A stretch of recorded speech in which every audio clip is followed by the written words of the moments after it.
TRS party రెండు పార్టీలు కాంగ్రెస్ పార్టీని ఎదుర్కోవడానికి ఏకం కాబోతూ ఉన్నాయి, పొత్తు పెట్టుకోబోతూ ఉన్నాయని చెప్పేసి. సో దాన్ని భారతీయ జనతా పార్టీ నాయకులు అందరూ కూడా అపోజ్ చేశారు.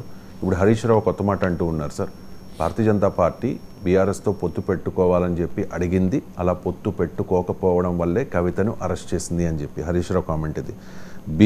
బీజేపీ బీఆర్ఎస్తో పొత్తు కోరుకుందా? బీఆర్ఎస్ అవసరం బీజేపీకి ఉందా? అంటే మోడీ కూడా అన్నాడు కదా, నా దగ్గరికి వచ్చాడు, కేటీఆర్ ముఖ్యమంత్రి చేయాలనుకున్నా, ఆశీర్వదించండి అంటే నేను దూరం పెట్టేసిన అని మోడీ కూడా చెప్పాడు.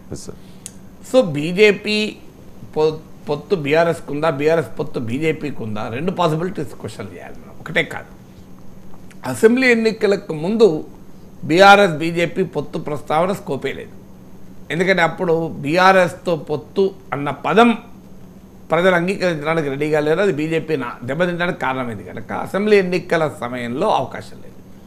అసెంబ్లీ ఎన్నికలు అయ్యాక బీజేపీతో పొత్తుకు బీఆర్ఎస్ నేతలు ప్రయత్నించారని మాత్రం వార్తలు వచ్చాయి.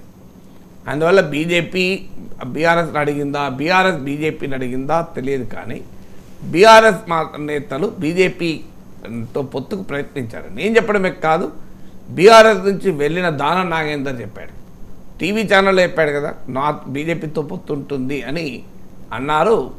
కేటీఆరే చెప్పాడు, కేటీఆర్ చెప్పలేదు అని దాసో శ్రవణ్ అటాక్ చేశారు.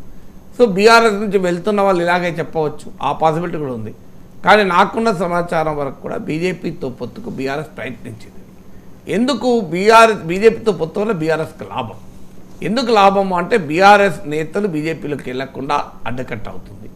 బీఆర్ఎస్ బీజేపీ కలిస్తే ఖచ్చితంగా తెలంగాణలో అరిథమెటిక్ 37% బీఆర్ఎస్కి వచ్చింది ఓటింగ్, 14% బీజేపీకి వచ్చింది. అంటే 51% ఓటింగు ఈ రెండు పార్టీలకు వచ్చింది. అంటే అరిథమెటిక్ ఉంటుందా, పాలిటిక్స్లో కెమిస్ట్రీ అవుతుంది నిజమే. కానీ స్టిల్ బీజేపీ బీఆర్ఎస్ కనుక కలిస్తే అనేక కాన్స్టిట్యున్సీలో ఒక బలీయమైన ఓటింగ్ బీఆర్ఎస్ బీజేపీ కూటమికి వస్తుంది. కాంగ్రెస్కి ఇది ఒక పెద్ద సవాల్ అవుతుంది.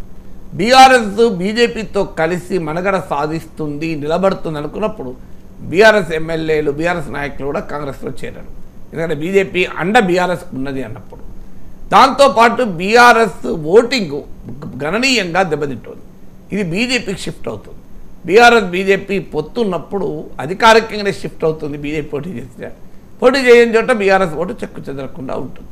అందువల్ల ఏ రకంగా చూసినా బీజేపీతో పొత్తు వల్ల తమకు లాభం అని బీఆర్ఎస్ నేతలు భావించారు. అఫ్కోర్స్ బోనస్గా బై వన్ గెట్ వన్గా వచ్చేది కవిత అరెస్ట్ కూడా ఉపశమనం వస్తుంది. సో ఇది బీఆర్ఎస్ ఆశించిన మాట నిజం. ఎందుకంటే బీజేపీతో పొత్తు వల్ల బీఆర్ఎస్కు అన్ని రకాల ప్రయోజనాలు ఉంటాయి. ఒక నష్టమైనా జరిగితే కొన్ని సెక్షన్ల ఓట్లు పోతాయని, అవి ఎలాగూ పోతున్నాయి ఈ పార్లమెంట్ ఎన్నికల్లో, కొత్తగా పోయేది ఏంటి. సో ఇక బీజేపీకి లాభమా?